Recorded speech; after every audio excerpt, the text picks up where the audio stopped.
At my granddaughter's wedding, the name tag she handed Margaret Whitmore didn't say grandmother of the bride, it said family sponsor. She stared at the elegant calligraphy for a moment longer than anyone noticed,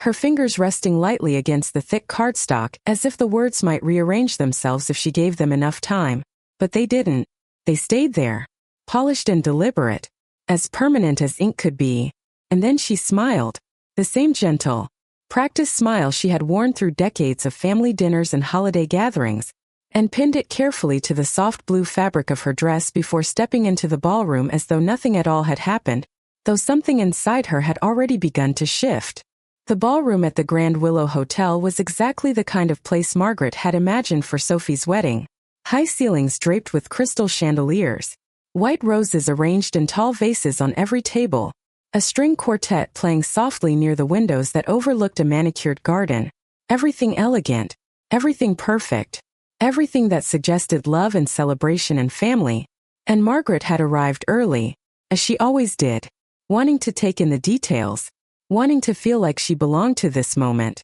like she had helped build it in more ways than one, which of course she had, though no one seemed eager to say that out loud anymore. She moved slowly through the room, her posture straight, her steps measured, acknowledging familiar faces with small nods and quiet greetings, but she noticed things now that she might have ignored before. The way conversations paused just slightly when people glanced at her chest, the way a few smiles didn't quite reach the eyes, the way whispers seemed to ripple outward and then dissolve into polite laughter, and each time it happened, Margaret felt the weight of that small piece of cardstock just a little more, like it had grown heavier since she first pinned it on. Near the bar, she caught sight of Emily Carter, her daughter-in-law, radiant in a tailored cream dress, her blonde hair swept back perfectly, every detail controlled, every movement intentional, and Emily was laughing,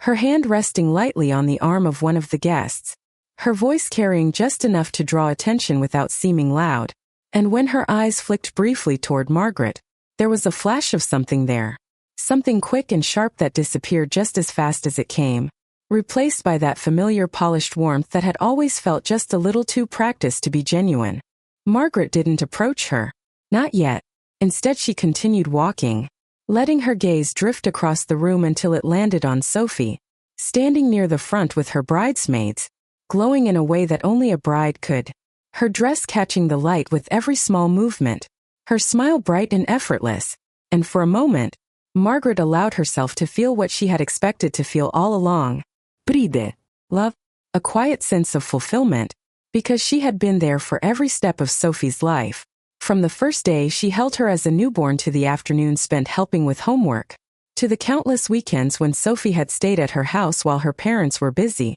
Margaret had been a constant, a steady presence, someone who showed up, who gave, who never asked for anything in return. And yet now, standing there with that name tag pinned to her chest, she felt something unfamiliar creeping in beneath that pride, something colder, something harder to ignore. A server passed by with a tray of champagne glasses, and Margaret accepted one with a soft thank you, her fingers steady as she lifted it, though her mind was already moving, quietly, carefully, tracing back through the past year, the conversations that had felt slightly off, the decisions that had been made without her input, the subtle shifts in tone, the polite distance that had replaced what used to be warmth, and for the first time, she allowed herself to consider that perhaps this moment, this small, humiliating detail wrapped in elegance and laughter, wasn't accidental at all, that perhaps it had been placed exactly where it was meant to be, like a signature at the bottom of something she had agreed to without ever realizing it. And as the music swelled and guests began to take their seats, Margaret Whitmore stood quietly among them, her expression composed, her posture unchanged, but behind her calm exterior, single, undeniable thought settled into place with quiet certainty. She had been playing a role in this family for far longer than she understood, and today, for the first time, she was beginning to see the script. Margaret took her seat at table 6, her place, card positioned neatly between a crystal water glass and a folded linen napkin, the kind of detail she would have once appreciated without question, but now she noticed how her name was printed smaller than the others, almost like an afterthought, and just beneath it, in delicate script, The same quiet label appeared again. Family sponsor. As if someone had decided it needed to be repeated, reinforced, impossible to ignore. And she lowered herself into the chair with the same composed grace she had practiced for years, smoothing her dress as though nothing about this arrangement was unusual, though the air around her felt subtly different, like a room where something had already been decided without her presence. Across the table, a couple she vaguely recognized from Sophie's fiancé's side exchanged a brief glance before offering polite smiles, and Margaret returned the gesture, lifting her glass for a small sip of water, giving her hands something to do while her thoughts continued to settle into a clearer shape, because this was not the first time she had felt this distance, only the first time it had been made visible in such a careful, undeniable way. She remembered a Sunday brunch from months earlier, when Emily had gently suggested that Margaret let the younger generation handle the wedding planning, saying it with a laugh that sounded kind on the surface but carried a quiet firmness underneath, and Margaret had agreed. Of course she had, because she had always believed that stepping back was part of growing older, part of allowing space for others, but now that memory felt different,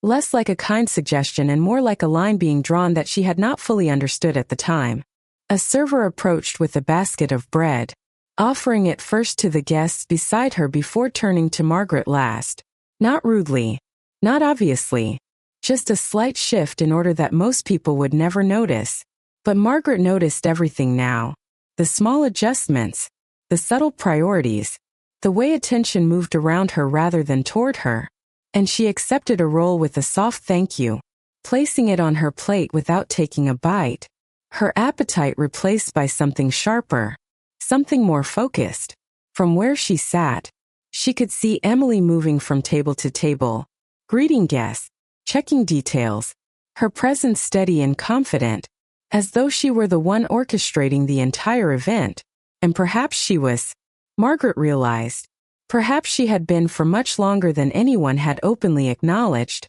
because it was Emily who had coordinated the vendors, Emily who had handled the guest list, Emily who had insisted on certain arrangements that Margaret had trusted without question, and now those arrangements were surrounding her on all sides, shaping the experience in ways that felt increasingly intentional. Laughter rose from the head table as Sophie leaned toward her new husband, her happiness genuine, untouched by whatever quiet undercurrents were moving through the room, and Margaret allowed herself to watch her for a moment, holding on to that image. Because whatever else was unfolding, Sophie's joy was real, and that mattered. That always mattered. But even as she held on to that thought, another realization began to take form, slower, heavier, that perhaps Sophie's joy and Margaret's position in this family were not as connected as she had once believed, that one could exist without the other in a way she had never considered before. Someone at the table commented lightly on how beautiful the event was, how everything must have cost a fortune, and another voice responded with a quiet joke about generous family support, the kind of comment that drifted easily through conversation without landing anywhere specific. Yet Margaret felt it settle all the same, like a piece falling into place within a larger pattern she was only beginning to see, and she set her glass down carefully, her movements precise, her expression unchanged, but inside, the last traces of confusion were giving way to something steadier, something clearer, because this was no longer about a single name tag or a misplaced label. It was about a role that had been assigned to her without discussion, accepted without question, and displayed without apology. And as the music shifted and the evening continued to unfold, Margaret Whitmore sat quietly at table 6, her posture straight, her smile soft, and for the first time, she was no longer trying to understand how she fit into this moment. She was beginning to understand exactly how she had been positioned all along. The speeches began just after the main course was cleared, the soft clinking of silverware fading into a quiet expectancy that settled over the room, and Margaret folded her hands neatly in her lap as she turned her attention toward the head table, her posture composed, her expression calm, though her eyes remained alert. Watching, always watching now, because something in her had shifted from participation to observation, from belonging to understanding. Sophie stood first,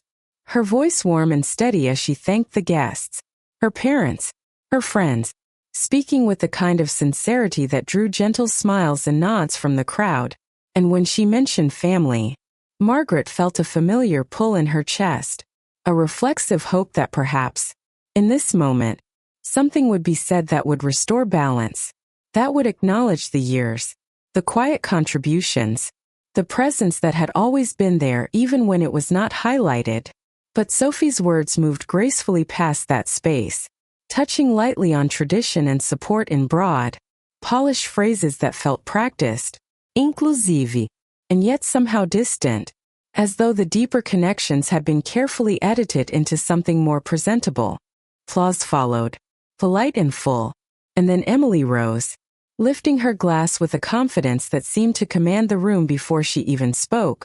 her voice carrying easily across the tables as she began to describe the journey that had led to this day, the planning, the effort, the vision. And Margaret listened as detail after detail was attributed to careful coordination, to long nights of organizing, to financial decisions that had made everything possible. And while Emily never said Margaret's name, the implication was clear enough to anyone paying attention. The idea of support was framed as something abstract, something managed, something that existed because it had been directed properly, and not because it had been given freely over time. A few guests laughed when Emily made a light remark about budgets and generosity, the kind of comment that sounded harmless on the surface but carried a subtle edge. And Margaret noticed the way a few heads turned toward her again, not openly, not with intention, but just enough to confirm that the role she had begun to recognize was now fully visible to others as well,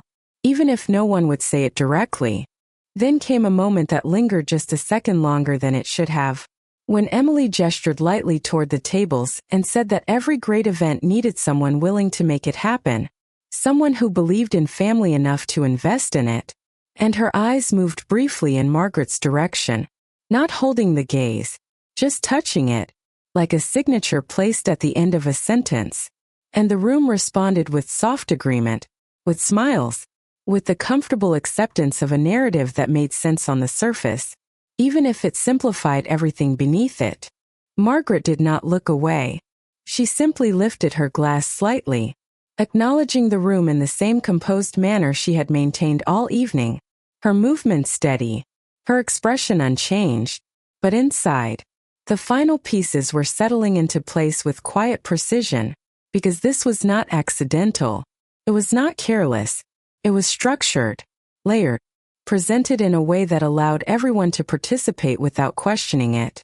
And that realization brought with it not anger, not even hurt in the way she might have expected, but something clearer, something colder, a kind of understanding that removed the need for doubt entirely. As the applause rose again and the music resumed, Margaret Whitmore remained seated at table 6, her back straight,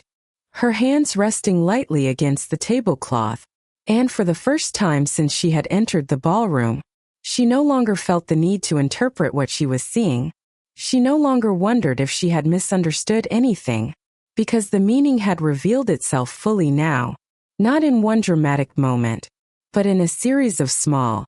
deliberate choices that had led her here. And as she glanced once more at the name printed beside her plate, she understood with quiet certainty that this evening was not simply a celebration, it was a statement, and she had finally learned how to read it. Margaret remained seated as the applause faded,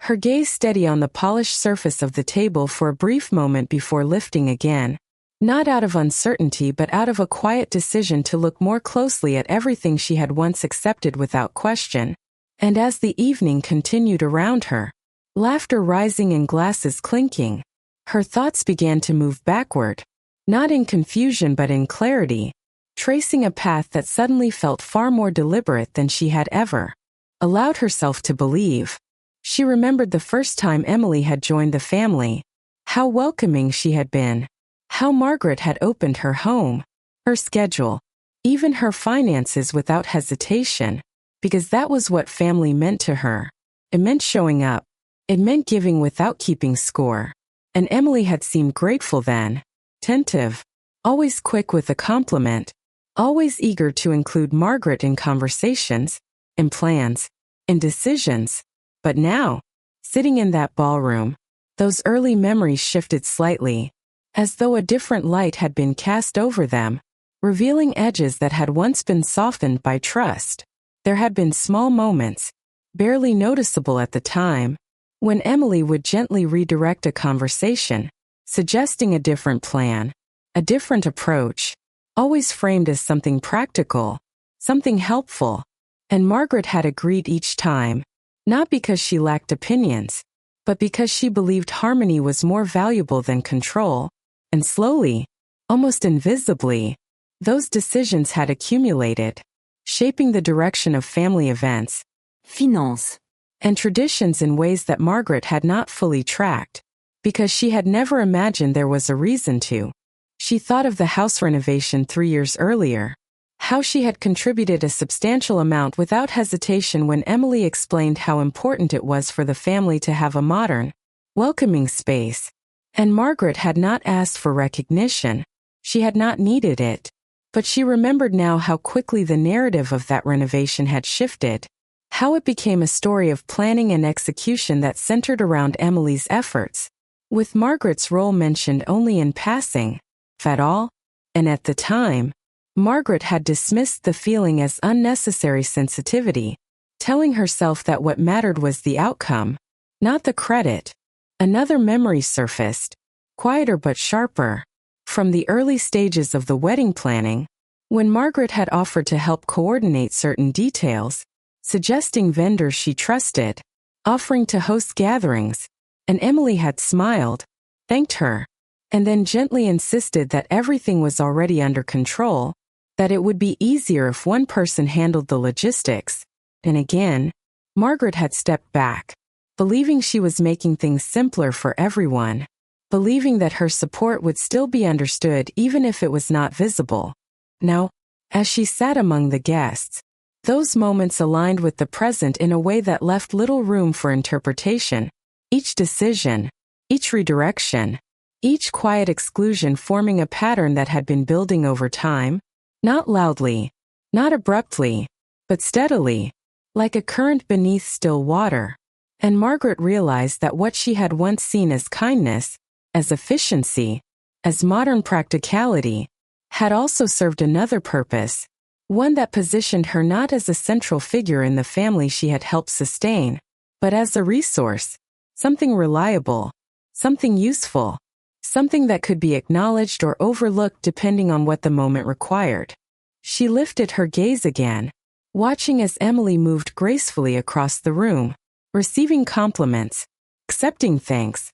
her presence firmly established at the center of the evening, and Margaret felt no impulse to interrupt that, no desire to correct the narrative in real time, because for the first time, she understood that the story being told tonight was not new. It was simply the most visible version of something that had been unfolding quietly for years, and as that understanding settled fully into place, Margaret Whitmore sat with a calm that was deeper than before, not because the situation had softened, but because it had become clear. And clarity, she realized, had a weight of its own, one that did not need to be expressed aloud to be real.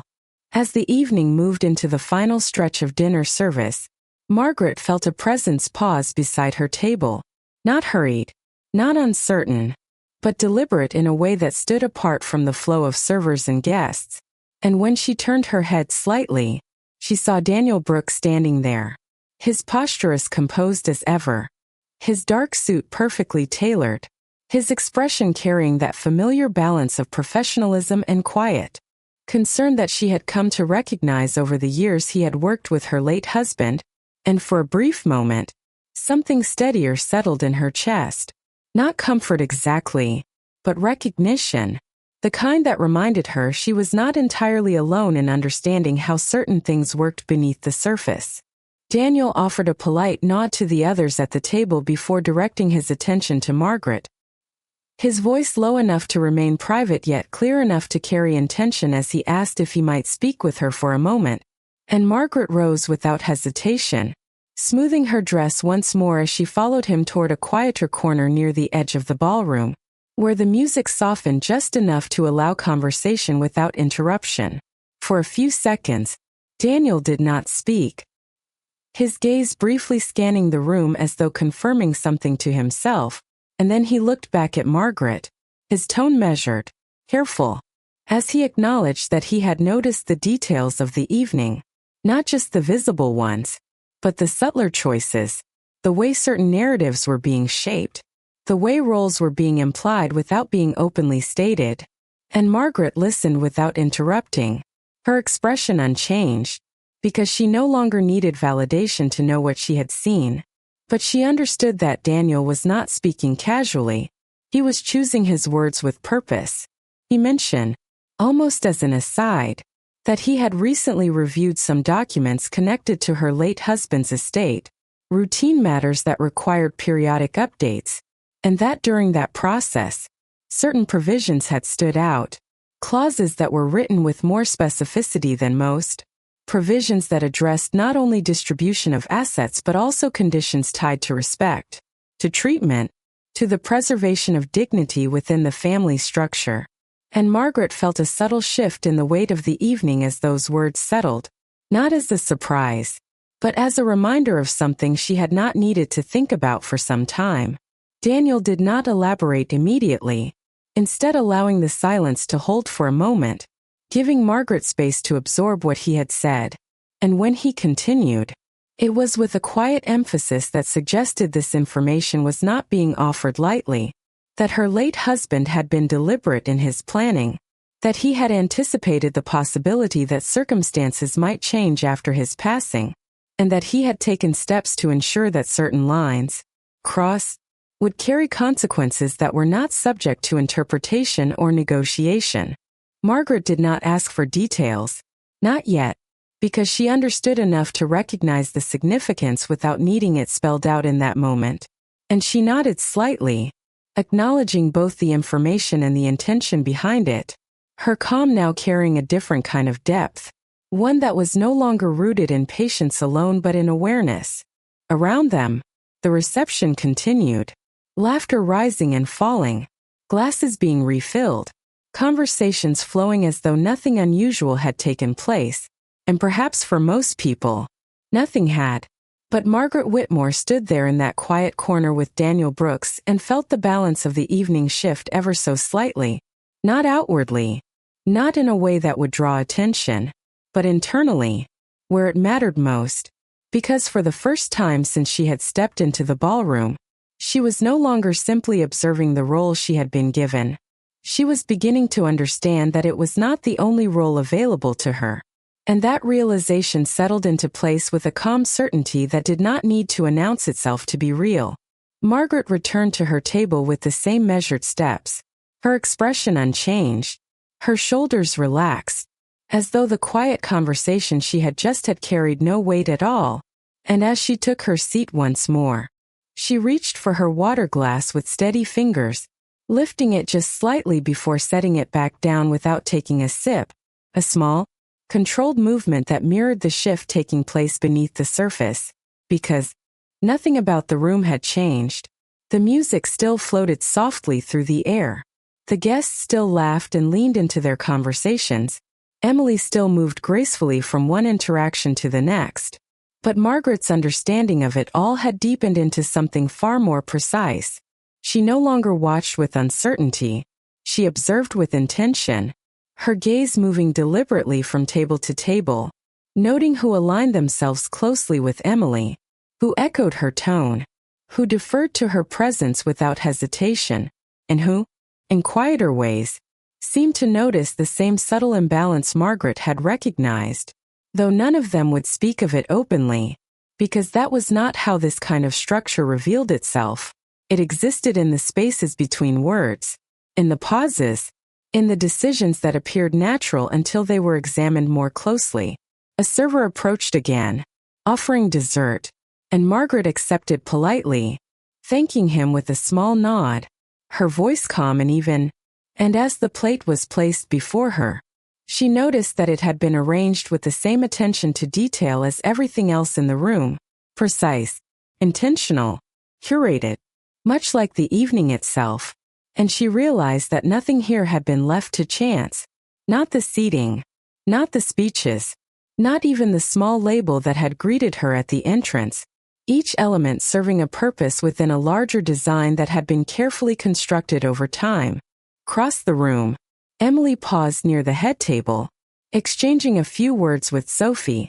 her hand resting lightly on her daughter's arm, her smile warm, reassuring, and for a moment, Margaret studied that interaction with a clarity she had not possessed before, seeing not just affection but influence, not just support but direction, the kind that shaped decisions subtly, persistently, until they no longer felt like choices at all but simply the way things were meant to be. Margaret did not feel anger as she watched, nor did she feel the sharp edge of hurt that might have once accompanied such realizations. Instead, she felt something steadier, something grounded, a quiet alignment between what she had experienced and what she now understood. And that alignment brought with it a sense of control that did not need to be displayed to be real. She picked up her fork and took a small bite of dessert, tasting it without really focusing on the flavor, her attention already moving ahead, considering not what had happened, but what would come next. Because Daniel's words had not been a warning, they had been a reminder, a confirmation that there were structures in place beyond the visible ones, that there were boundaries defined not by conversation but by decisions made long ago. And Margaret knew that those boundaries had not been activated yet. Not fully. But she also understood that the evening had brought them closer to that point in a way that could no longer be ignored. As the band began to shift into a livelier tempo, and a few guests moved toward the dance floor, Margaret remained seated, her posture unchanged, her presence calm and composed. And for the first time that night, she was not reacting to the environment around her. She was preparing within it, allowing the rhythm of the evening to continue uninterrupted while her own course adjusted quietly beneath the surface, because she did not need to challenge what had been presented. Not here. Not now. She only needed to recognize it fully. And as that recognition settled into place with complete clarity, Margaret Whitmore understood that the role she had been assigned was no longer something she was required to accept, and that realization, held quietly behind her composed expression, carried a strength that did not need to be spoken aloud to begin changing everything. The music grew louder as more guests gathered near the dance floor, the energy of the evening shifting into something lighter, more celebratory, and Margaret allowed that energy to move around her without stepping into it, her presence remaining exactly where it had been all night, composed, observant, untouched by the outward rhythm of the room. And as she sat there, she began to notice not just the structure of the evening, but the patterns of behavior that supported it, the quiet alliances that had formed over time, the unspoken agreements that kept everything moving in a particular direction. At the table beside hers, a woman leaned in to whisper something to her husband,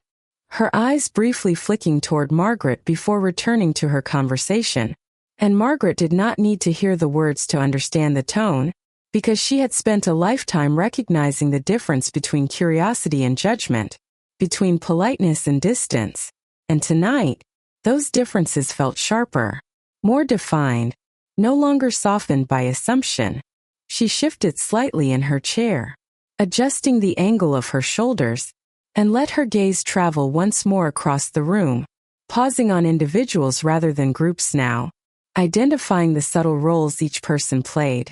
who initiated conversation, who followed, who deferred, and who simply observed. And in doing so, she began to see something that had not been visible to her before, that Emily's influence did not rely on volume or authority. It relied on consistency, on repetition, on the quiet reinforcement of a narrative that others gradually accepted as truth without ever questioning where it had begun. Margaret's eyes moved to Sophie again, now laughing softly as she spoke with a cluster of friends, her posture relaxed, her attention fully engaged in the moment, and Margaret felt a brief, gentle ache at the realization that Sophie might not fully understand the dynamics unfolding around her, that she might be participating in something she had never been taught to question, and that thought carried no bitterness, only a quiet acknowledgement of how easily perception could be shaped when it was presented consistently enough. A man from across the table leaned slightly toward Margaret,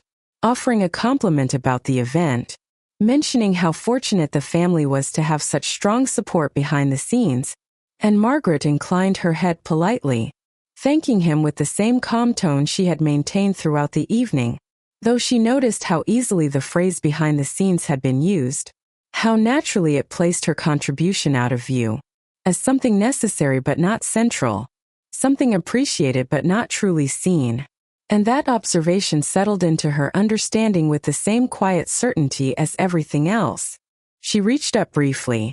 her fingers brushing the edge of the name tag pinned to her dress, not to remove it, not to hide it, but simply to acknowledge its presence. And for the first time, the gesture did not carry discomfort, carried clarity, because the label no longer confused her. It no longer raised questions she needed answered. It had become a symbol of something she now fully understood, a reflection of how she had been positioned within the family structure, and more importantly, how that position had been maintained.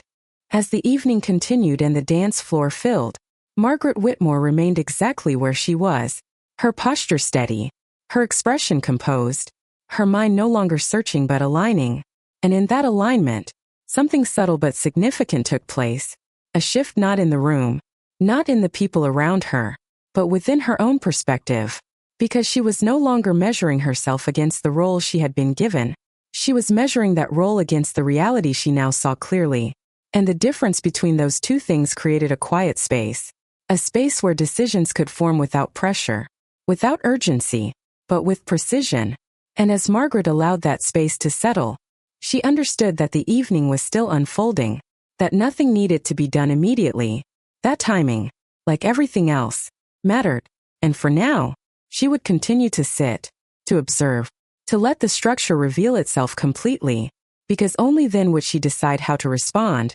not as the role they had assigned her, but as the person she had always been beneath it. The band slowed the tempo as the evening reached its final hour, the music shifting into something softer, more intimate, drawing couples closer together on the dance floor while conversations at the tables grew quieter, more reflective, and Margaret remained seated for a moment longer, her hands resting lightly against the edge of the table, her gaze steady as she took in the room one more time, not as a participant, not even as an observer now, but as someone who had already reached a conclusion and was simply waiting for the right moment to move within it. She rose slowly, smoothing her dress with the same deliberate care she had shown all evening, and as she stepped away from table 6, there was nothing in her posture to suggest urgency or tension, only a quiet purpose that guided her forward, not toward the dance floor, not toward the exits, but toward the center of the room where attention naturally gathered, where voices carried just a little further, where presence, when chosen carefully, could not be ignored. A few guests noticed her movement and turned slightly, their expressions polite, curious, not yet aware that anything of significance was about to happen, and Margaret offered them the same gentle nod she had given throughout the night, maintaining the rhythm of normalcy even as she stepped into a space that had not been intended for her. Near the edge of the dance floor, a microphone rested on a stand, used earlier for speeches, now quiet, almost forgotten, and Margaret paused beside it for just a fraction of a second, her eyes lifting briefly to meet Sophie's across the room, a look that carried no accusation, no disappointment, only a calm recognition that this moment, like everything else tonight, had been shaped by choices. And then she reached out and took the microphone with steady hands. The sound of it being lifted drew attention immediately, not dramatically, not with alarm, but with a subtle shift in the room as conversations softened and heads turned, the natural response to something unexpected but not yet understood. And Margaret waited, not forcing silence, simply allowing it to arrive on its own, her presence alone enough to hold it once it came. When she spoke, her voice was clear, even, carrying easily without strain, and she began not with confrontation, not with correction, but with acknowledgement, thanking everyone for being there, for celebrating a day that was meant to mark a beginning, her words aligning with the tone that had been established all evening, familiar, appropriate, impossible to challenge on the surface, And as she continued, she spoke of family in a way that felt both general and precise, describing the quiet ways support is given, not always seen, not always recognized, but always present, shaping moments like this long before they arrive. And there was nothing in her tone that suggested bitterness, nothing that disrupted the calm, and yet something in the room shifted all the same, because the words, though gentle, carried a clarity that did not require emphasis to be understood. She paused briefly, just long enough for the weight of what she had said to settle, and then, without raising her voice, without changing her expression, she added a final thought, that true support is not defined by how it is labeled or displayed, but by the respect that follows it, by the understanding that what is given freely should never be reduced to something smaller for the sake of convenience. And her gaze moved, not sharply, not directly accusing, but with quiet intention across the room, touching the spaces where that understanding had been missing. The silence that followed was not uncomfortable, but it was different, more aware, more present, and Margaret did not wait to fill it. She simply lowered the microphone back onto its stand with the same care she had used to lift it, her movements unhurried, controlled, and without looking back. She stepped away from the center of the room, returning to the edges where she had begun the evening, her role no longer something assigned, but something she had redefined in a way that required no further explanation. And as the music slowly resumed and conversations began again,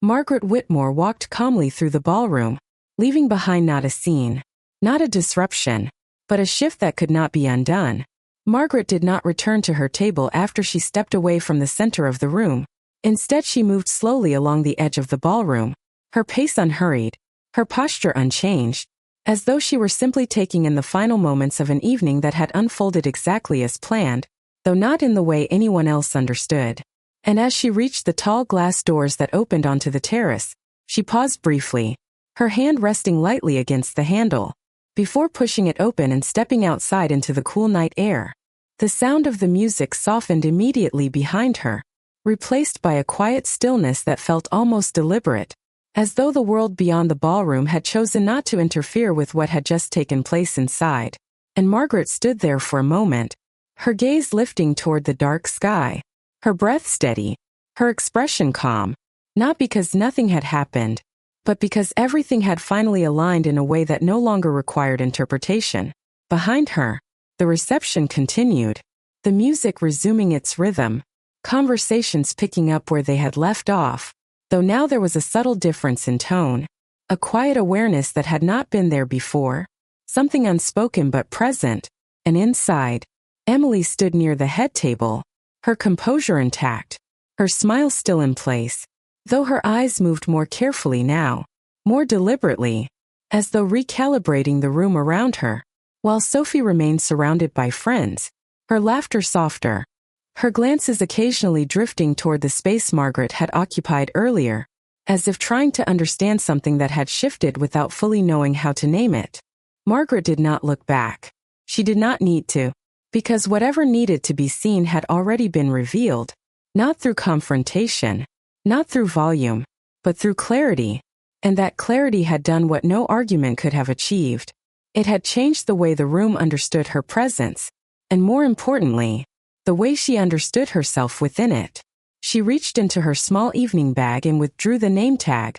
her fingers moving with quiet precision as she unpinned it from her dress, holding it for a moment between her hands, not with resentment, not with lingering confusion, but with a calm recognition of what it had represented. And then she placed it back into the bag, not discarding it, not destroying it, simply setting it aside as something that no longer defined her place. The cool air brushed gently against her face, carrying with it a sense of distance from the noise inside, and Margaret allowed herself a small breath, not of relief, but of resolution, because the evening had not taken anything from her that she had not already given freely, but it had revealed something in return, something she had not fully seen before. And that exchange, quiet as it had been, felt complete. A few moments later, the door behind her opened softly, and Daniel stepped out onto the terrace, his presence steady, his expression unchanged,